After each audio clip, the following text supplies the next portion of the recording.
So inside of your conductors, when you're looking at a conducting sheet, is just an infinite number of paths.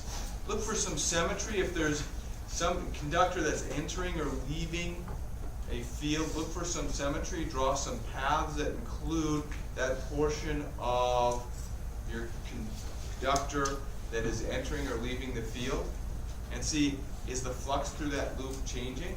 If so, there'll be an eddy current induced.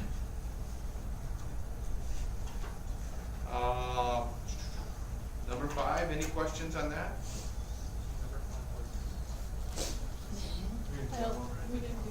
What's that? 5 wasn't So assigned. 5 wasn't assigned. Oh, shall we go over 5 anyway? Just that would be a good one to go over. All right. Don't scare us.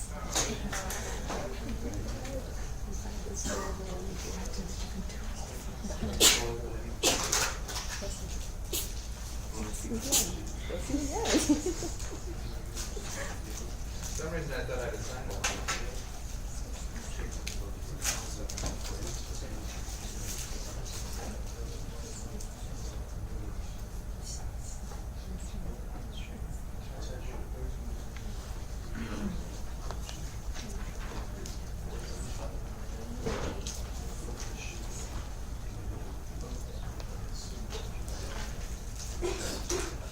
So the situation looks like this. Let me read the problem. The figure shows the edge of a copper is a conductor, sheet being pulled between two magnetic poles. Add a dot or an X to each of the circles to indicate the direction in which eddy currents are flowing in or out of the page. So we're pulling this copper sheet to the right. It's between two poles.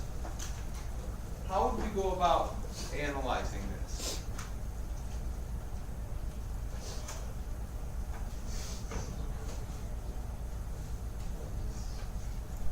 Someone said flux. One of the first things I look at with any field problem, whether it's electrostatics or magnetics,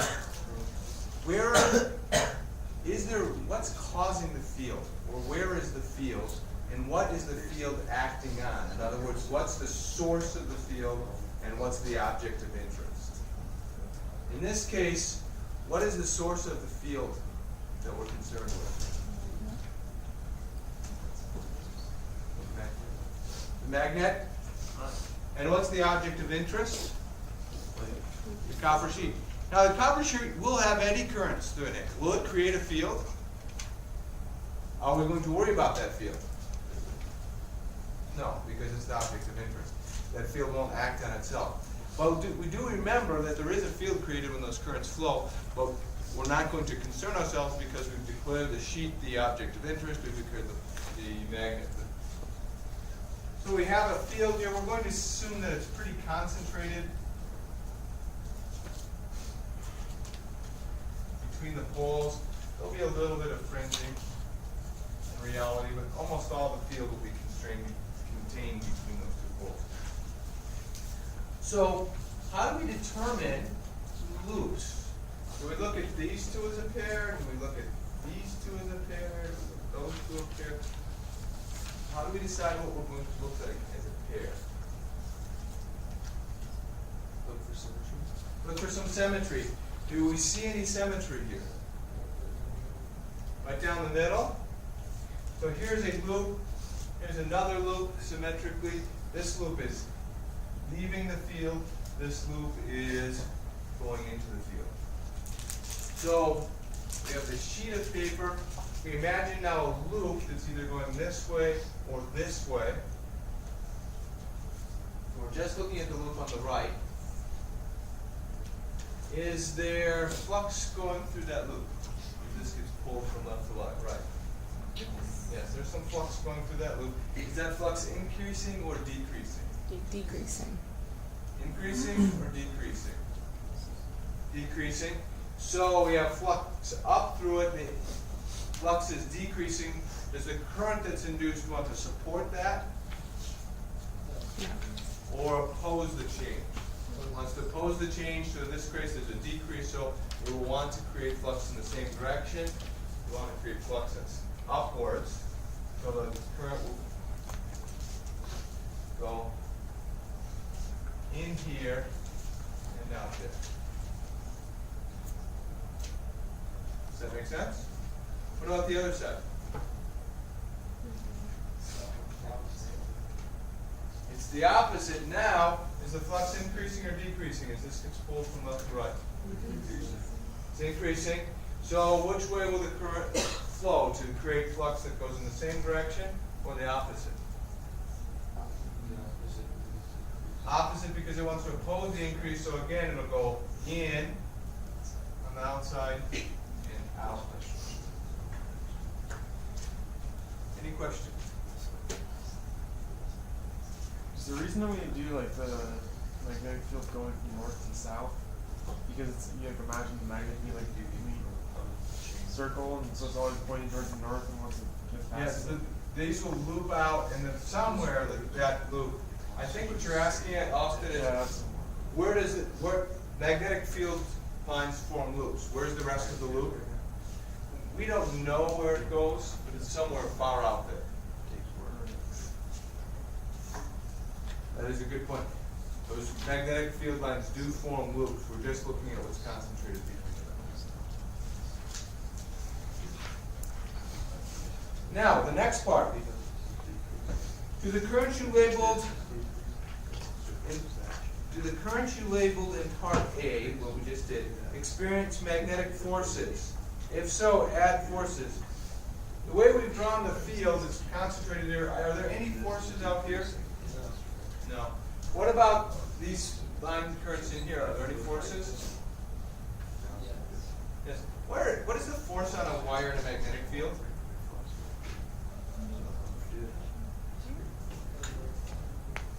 Force on a section of wire will be I, L, cross, B, where L is in the direction of the current. Which direction is the current going? It's out towards you. Which direction is the magnetic field? I's out towards you. The magnetic field is up. Which direction is the force? I, cross, B, forces to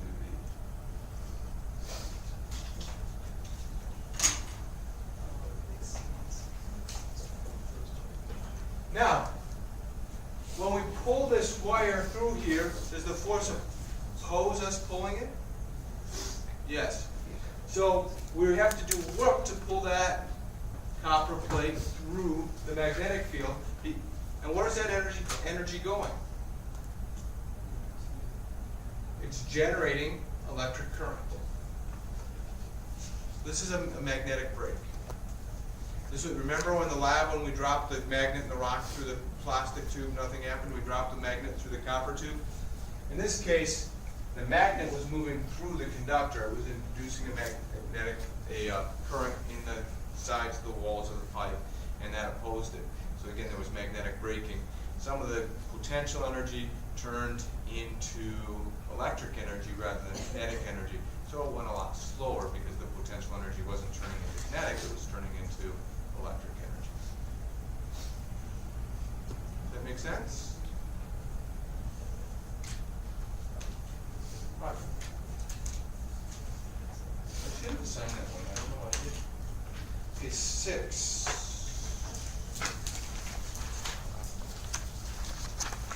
Any questions there? 7.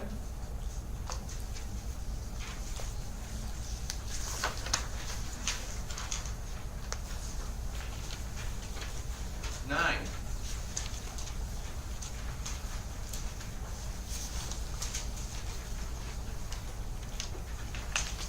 10 or 11? Is that 10?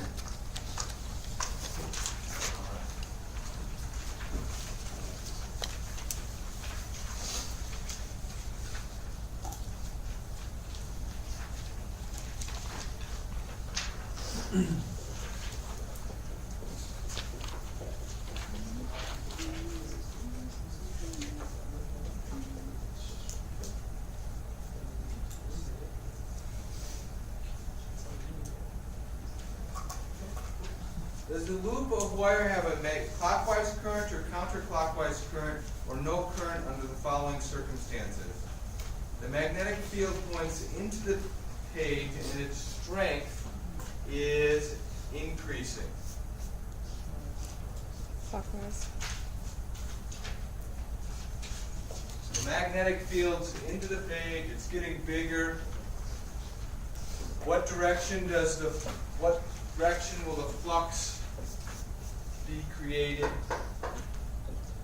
when the new strips by Lenz's law? Does it want to increase the flux into the page or oppose that change? Oppose the increase, so therefore it wants to create a field out of the page, so the current is induced counterclockwise.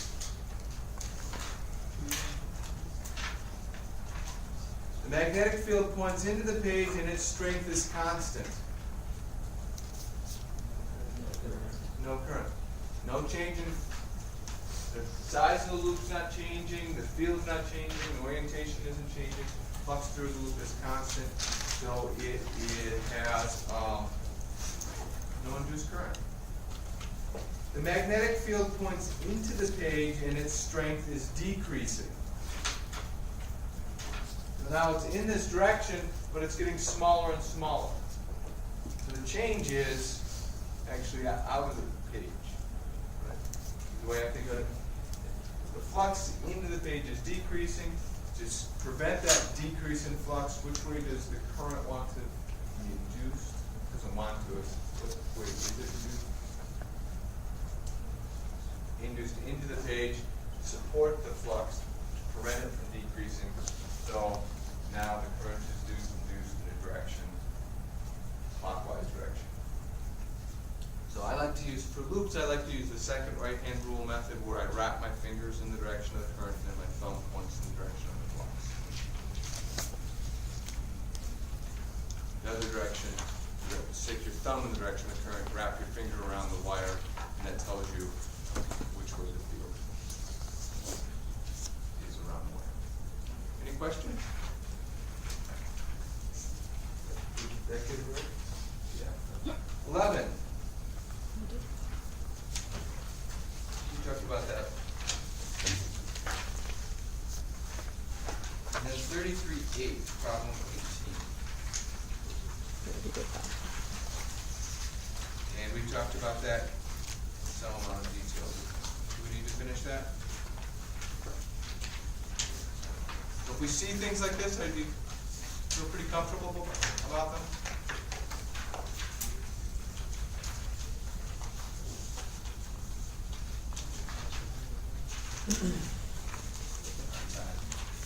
All right. Cyclotron motion. We'll just stay right here. We'll put a positive charge, and we injected the positive charge into this magnetic field, and it's moving at a velocity upwards. We now have a charged particle moving through a uniform magnetic field.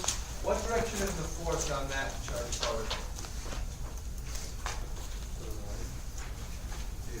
F equals Q V cross V. What's the charge? It's positive, so that means the right-hand rule works. It points in the right direction. V is up. V is into the page. Our force is go up. What about here? So it moves around. It's now at this point. Which direction is the force? Still with the center. What's the center?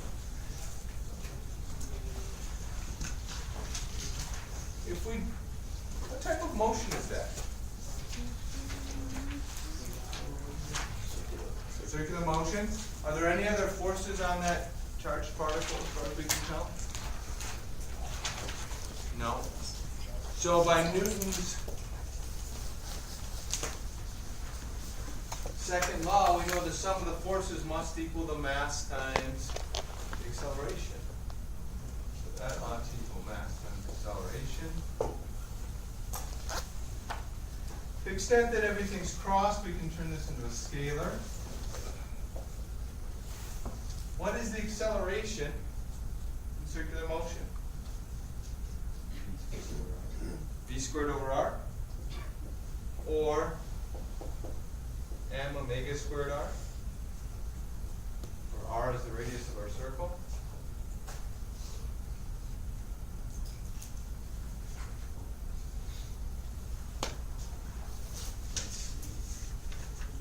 We can find certain things out about this. Now, where do I go?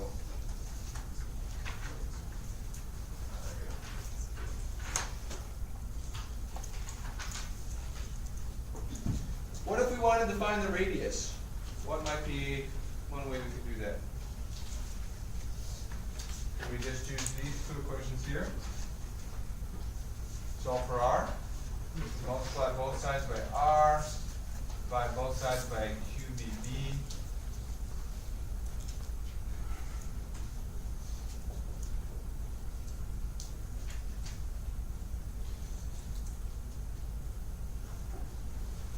One of the b's cancels.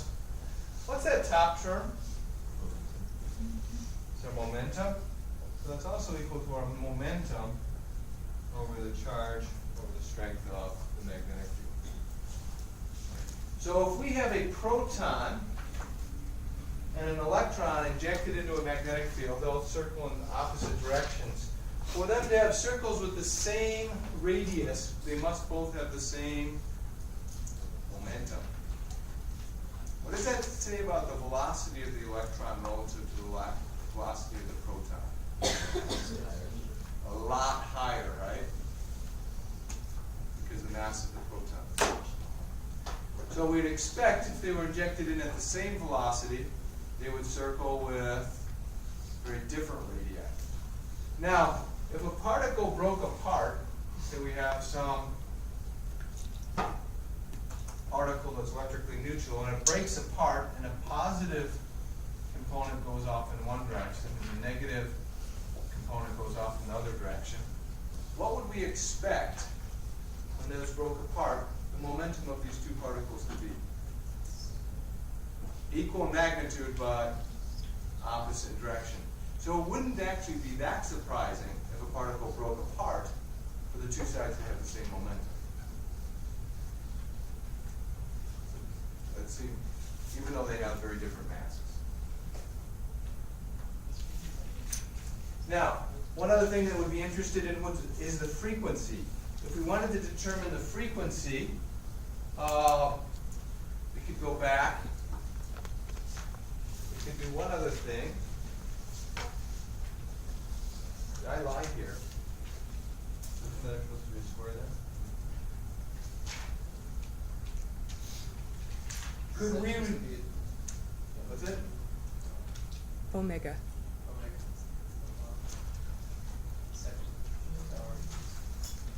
On this one?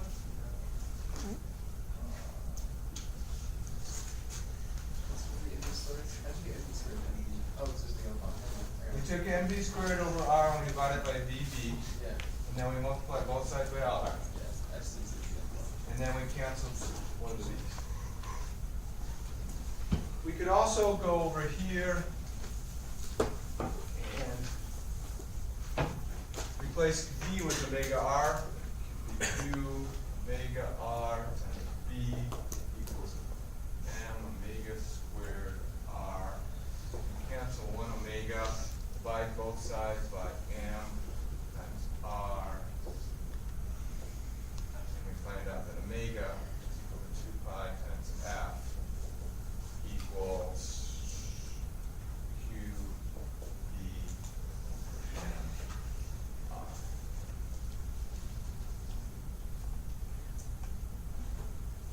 So for our cyclotron, we want the frequency to be equal to qb over 2 pi qm over 2 pi r. We'll oftentimes leave that q and m term together. So, you know the strength of your magnetic field. Actually, there's something wrong with that. There should not be an R in that term.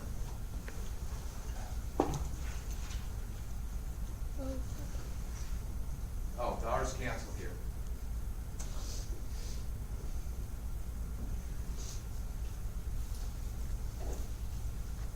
It would be very unfortunate if that R were there. There we go.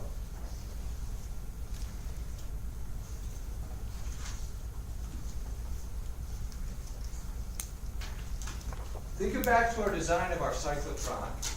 If the radius changed, what would we have to do to the frequency of the cyclotron as the particles move through it? Remember what we did with our cyclotron? We had a magnetic field into the board, and we had a conducting material that would allow our particles to be conducted. We had an insulated. We had a frequency generator. It's a very strong magnetic field.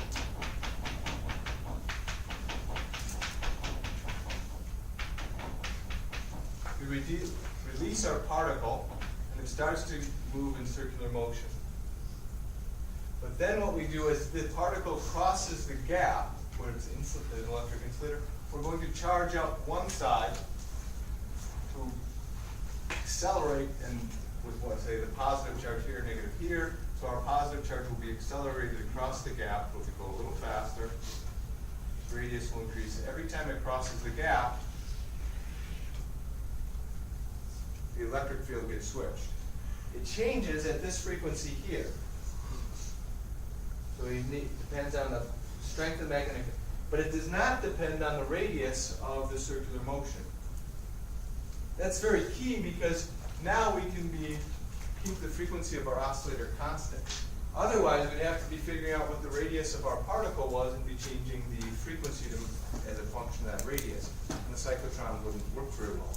What makes the cyclotron work so well is that there isn't a component of the radius. Every particle that's moving around in that circle is moving at the same frequency. So all the protons will be all moving at the same frequency. So once we've tuned up our cyclotron, it will continue to accelerate all the particles that are in it. So that's kind of a strange result, isn't it? With orbits, as satellites have higher and higher orbits, do their periods stay the same? The period slows down. It takes more time to orbit the farther you are from the Earth. But with cyclotron motion, if we have a uniform magnetic field, and our charge to mass ratio is the same for a given set of particles, all particles with the same charge to mass ratio will be rotating at the same frequency regardless of the radius. Which is kind of a strange result, but it allows the design of the cyclotron. It allows us to accelerate particles in a cyclotron.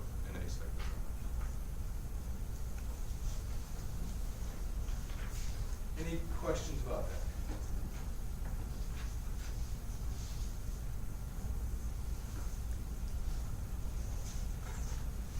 Let us quickly go to the old exam.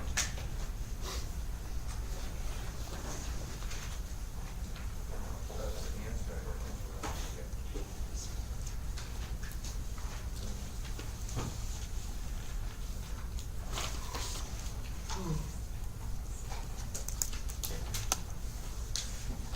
How many people have looked at the 2013 exam? Not a lot. I think actually what I'm going to do is I'm going to wait. Let's go over both exams on Friday. You posted 2 exams? I posted 2 exams. I posted I believe the 12 and 13.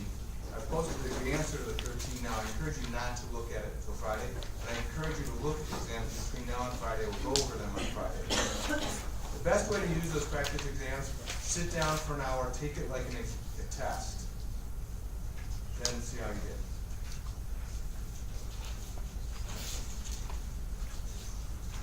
Any questions about anything we've covered on field, cyclotron motion?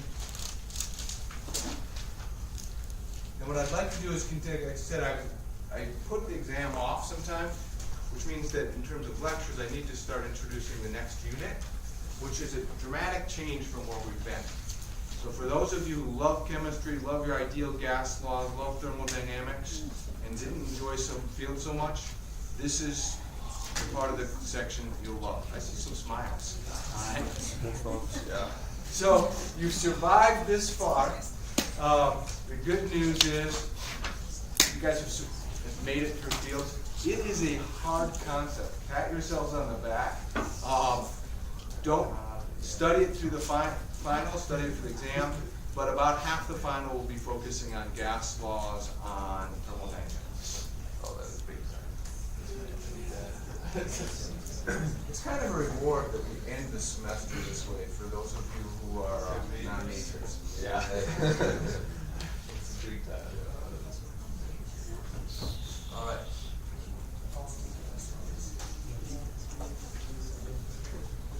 So let's go right into it. So I want to talk about temperature, absolute temperature, phase stoichiometry, ideal gas law. Very quickly, temperature is the measure of internal energy. You've taken lab, we experienced that with scalding water. Absolute temperature, what's the difference between Kelvin and Celsius, or Rankine and Fahrenheit? Celsius can be in negatives, Kelvin cannot. Celsius can be negative, Fahrenheit can be negative. Absolute temperatures aren't ever negative because at zero, we've got zero internal energy. And phase, the three phases that I grew up with, and we'll stick to the just idea that things do change from solid to liquid to gas. There are plasmas, but we're not going to go anywhere near there. When we heat up a solid, the internal energy increases so that the molecules become more energetic. At a certain point in time, a pure substance, you continue to add energy, and the temperature doesn't go up. Instead, that energy goes to breaking bonds, and the solid becomes a liquid. So there is energy required to change phase.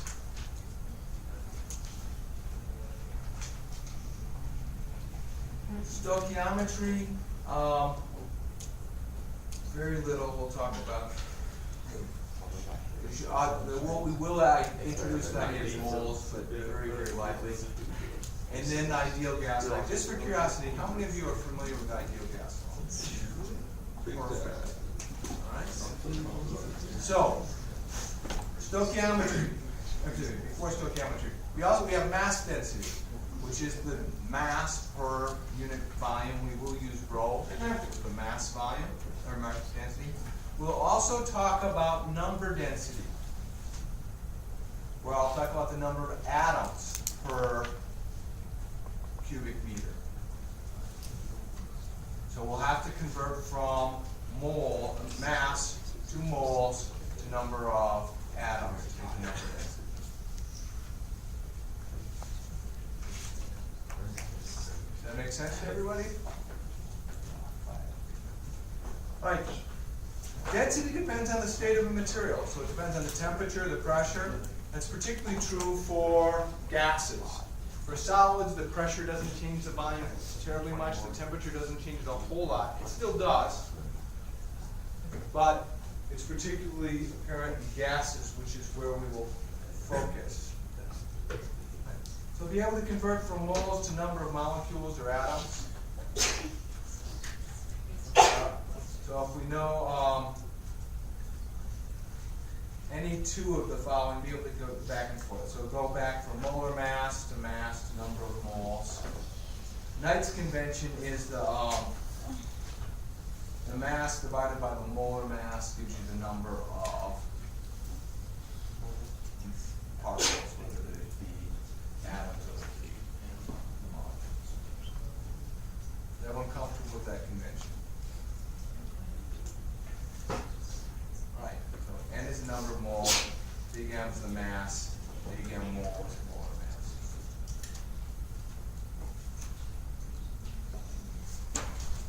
Is this a pleasant change? Understand understand temperature is related to the thermal energy of a system. Again, temperature is the measure of the total energy in our system, the average energy of the particles inside. All. Absolute zero, the temperature where there is no thermal energy, no atomic motion. And I'm not sure what exactly that would really mean, but if we reached absolute zero, there would be no atomic motion. I don't know what that means. So, 273.15, that ought to be familiar to all of you. You don't need to memorize that. Temperature in Kelvin is absolute zero. Starts from absolute zero and goes up. Celsius is offset by 273. In your lab, we have to do temperature differences. Do we need to challenge, when we calculate the temperature difference in Celsius, does it differ from the temperature difference in Kelvin? No, because they're just both offset by 273. The difference is still the difference. A lot of people converted to Kelvin and took the difference. It's fine, you get the right answer, but it's more math than you need to do. Right. Ideal gases. We're going to treat our molecules and our ideal gases as being infinitesimally small, perfectly hard elastic balls. So when they collide, the energy is never lost. It's a perfectly elastic collision, and they don't occupy a tremendous amount of space. So for ideal gas laws to apply, we need to be very close to that assumption. So things have to happen. The molecules need to be relatively far apart. That happens when the gas is hot relative to its condensation point, and when the pressure is low. The higher the pressure, the closer the temperature is to the condensation point, the less the gas behaves like an ideal gas. I love the assumptions in thermal. My favorite will be what we call adiabatic processes. And then our great friend PV equals nRT. So for our ideal gas law, our pressure times our volume will be equal to the number of moles times the ideal gas constant times temperature. So, if we double the pressure, hold the temperature the same, what happens to the volume?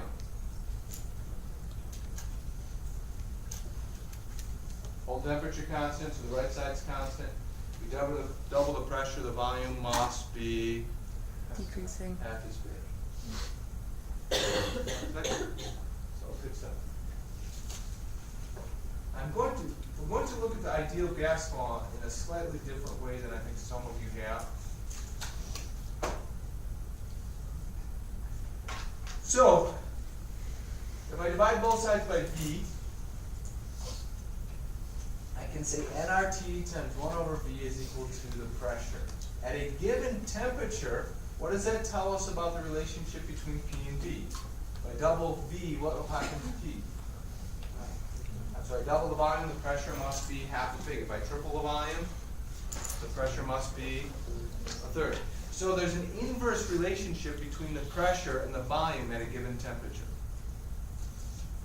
In thermodynamics, we're going to be very interested in how pressure and volume are related to each other, because we're going to find out that there's a way to analyze the work by looking at the pressure and the volume. So we're going to look at PV charts, pressure versus volume, and one of the things we're going to look at for gases is this relationship here, that for a given temperature, there's an inverse relationship between the pressure. When I draw this graph, it is nothing more than the ideal gas law. It's a graphical way of representing the gas law. There's nothing special about it, just a way of graphing the ideal gas law. Last year I had people create this chart. I'm not sure, it ended up being a lot of busy work. I don't think it really helped a lot of people. But if you can't think about it, think, how would I create this? I made the students do it last year. For a number of moles, say 1 mole, we know the ideal gas constant. We can choose a temperature, like 20 degrees Celsius or 293 Kelvin. We can look at 400 degrees Kelvin. And we can plot the pressure as a function of volume. Then we can choose another temperature, and we can plot it. And there's a temperature versus volume. We call these, because every point on that graph represents a solution to our ideal gas law at a given temperature, since the temperature everywhere on that line is the same, we call it an isotherm. The temperature is the same at every point on that curve. So it's a solution to our ideal gas law for a temperature. Every point on the isotherm is a solution to that equation for a given temperature. Is that, how many people have seen the isotherm before? A lot fewer. So, if I move from here to here, what has happened to the temperature? Nothing. Nothing. From here to here? Nothing. Nothing. If I move from here to here, what happens to the temperature? Let's see, I've increased the volume and the pressure. The temperature must have increased. We multiply it back through P and V, I've increased. If I hold the pressure constant and I increase the volume, the temperature still must increase. If I hold the volume constant and I increase the pressure, the temperature must increase. We're going to become very familiar with this chart. And we have a very special apparatus to help us study gases. It's a very wonderful device. It's a piston and a cylinder. So we can imagine this is a container. It's a cylindrical container. There's a piston. It's perfectly sealed and frictionless. Isn't that awesome? And so the piston can slide up and down in the cylinder. As it does, the pressure, well, the volume certainly increases as we slide it up and down. The pressure and temperature can do different things depending on what else we're doing inside that piston. So here's the view. It's kind of a more three-dimensional view. Here's a cross section. Well, again, it's a perfect seal on sides, so there's no friction as we move this up and down. And it's perfectly insulated on the sides. Heat. There's never energy transfer or heat moving from inside the gas to outside. But there's bottom is a perfect conductor where we can add heat or take away heat if we choose to. And last but not least, we can lock the piston in place so we can hold the volume. So this allows us to do all sorts of things. If we don't add or subtract heat, and we move the piston up and down by adding weights to the top, then we have no change in heat, or we have what's called an adiabatic process. We have a process where we're changing the gas without adding or subtracting any heat. If we lock the piston in place, now the volume isn't changing. We have a constant volume process. If we want to keep the pressure the same, that's the pressure. Remember the bad joke about Pascal and Newton? It's force per area. If we keep the weight on the top of the piston the same, then the force is the same, the area is the same, we have a constant pressure process. So this is a wonderful device. It doesn't exist in reality. All real pistons do leak heat or to and from an environment. There is friction as the piston moves up and down. But this is an idealization, it's a model that we'll use to gain insight into how things work. So let's look at it. So an isochoric process will be a constant volume process. We lock the pin in place. How do we change things then? It doesn't matter what mass we add at top and bottom, the pressure is going to be determined by what's happening. We could add heat, couldn't we? Or we could take away heat. But we're not going to change the number of moles. That's the other thing. The perfect seal means we're not changing the number of moles inside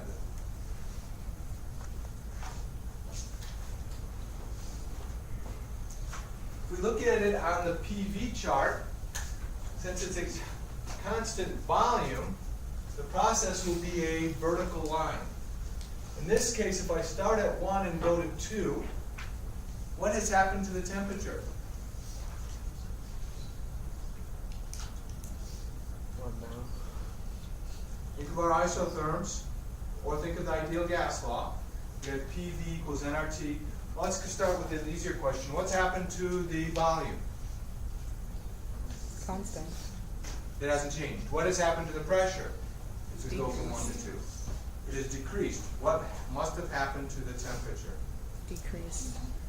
It must have gone down. We can think of that in terms of PV equals nRT. We reduced P, therefore T had to go down.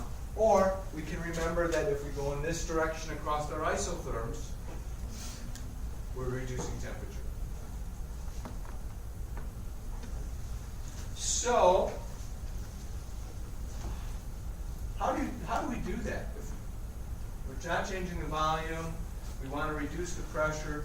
What could we do with our ideal cylinder, piston cylinder? How would we cause this to happen?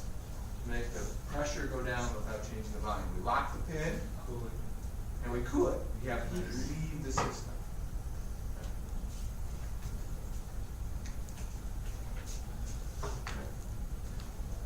Isobaric process is a constant pressure.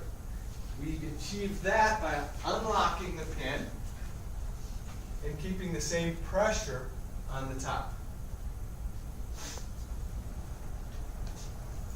What would that look like on our PV chart? See some people doing this. That's correct. It is a horizontal line. So in this case on our PV chart, we are now not changing the pressure, but we are changing the volume. In this case, I've shown that the volume increases. What has happened to the temperature?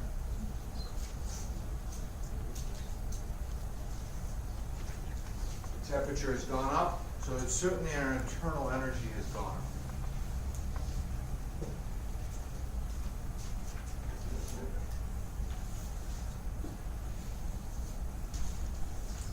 Constant temperature process. How do we do that?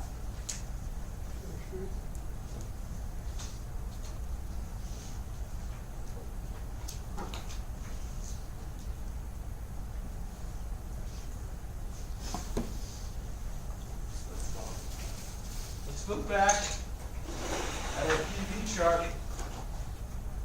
What does a constant temperature look like on the PV chart? By the way, are all curves that look like this isotherms?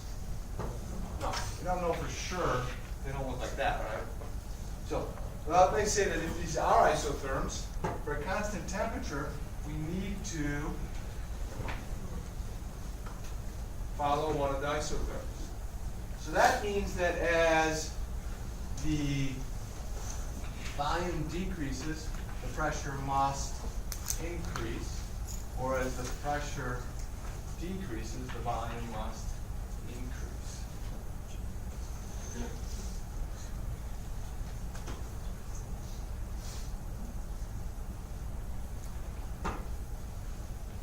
If there's no heat, now we've insulated the bottom. We could change the pressure.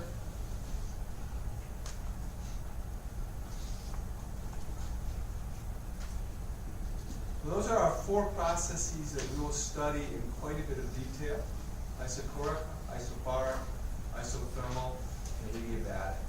You do want to learn those terms. In one place I do want you to memorize them.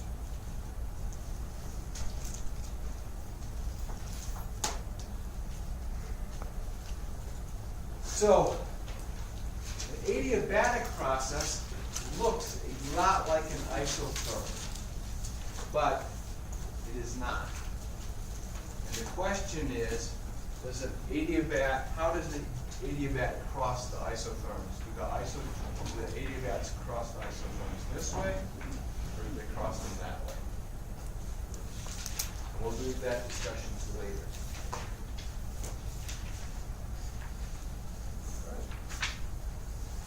Looking ahead, there are bonus problems due on the 28th.